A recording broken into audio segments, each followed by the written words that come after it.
Hello and welcome. Today, we're diving into one of the most foundational books of the New Testament, the Gospel of Matthew. Have you ever wondered why it is the very first book you encounter when you open the New Testament? Well, it's not just by chance. Matthew serves as the perfect bridge, connecting the long-awaited promises of the Old Testament with their fulfillment in the person of Jesus Christ.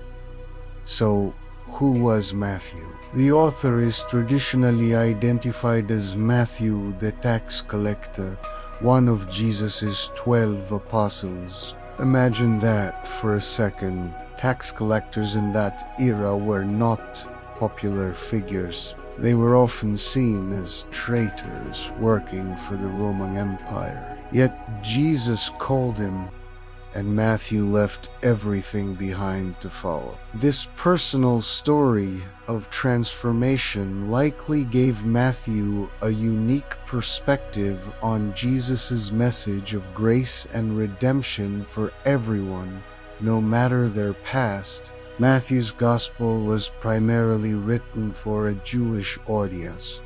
How do we know this? Well, the book is packed with references to the Old Testament. It constantly says things like, "This happened to fulfill what was spoken by the prophet." Matthew is relentlessly showing his readers that Jesus is the long-awaited Messiah, the king from the line of David that the Jewish people had been expecting for centuries. He meticulously lays out Jesus' genealogy right at the beginning, tracing his lineage all the way back to Abraham, the father of the Jewish nation. This wasn't just a boring list of names, it was a powerful statement. Jesus is the legitimate king. One of the most defining features of Matthew's Gospel is how it's structured. It's beautifully organized around 5 major discourses or long sections of Jesus' teachings. These 5 sections are often seen as a parallel to the 5 books of Moses, the Torah, which is the foundation of Jewish law.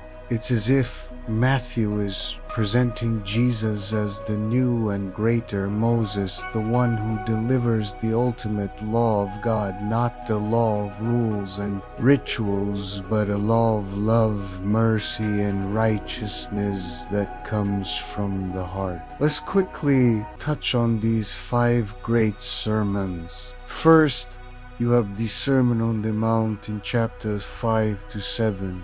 This is probably the most famous teaching of Jesus in the world, containing the Beatitudes and the Lord's Prayer. It is a radical vision for what it looks like to live as a citizen of God's kingdom. Next, in chapter 10, Jesus instructs his disciples on their mission. Then, in chapter 13, we find a collection of parables about the kingdom of heaven, like the sower and the mustard seed. Chapter 18 focuses on life within the community of believers, how to handle conflict and forgive one another. Finally, in chapters 24 and 25, Jesus delivers the Olivet Discourse, a powerful teaching about the end times and the need to be prepared for his return. Beyond these teachings, Matthew paints a vivid picture of Jesus as the ultimate king and teacher.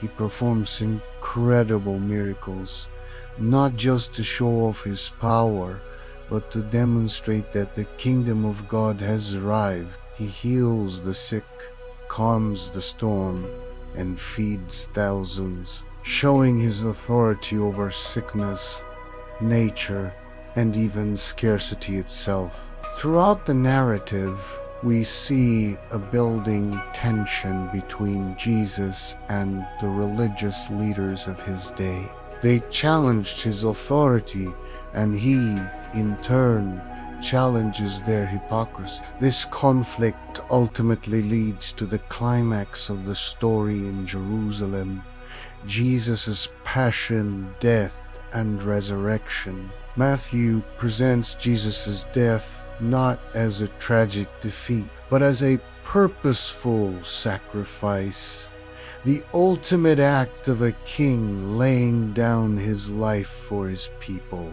And his resurrection is the ultimate victory, proving that he has conquered sin and death. The gospel concludes with what we call the Great Commission, the reason Jesus meets his disciples on a mountain in Galilee and gives them their final instructions. Go and make disciples of all nations.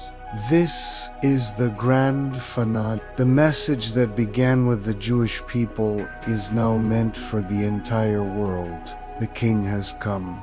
He has established his kingdom through his life, death, and resurrection. And now he invites all of us to become a part of it. So when you read Matthew, look for these key themes.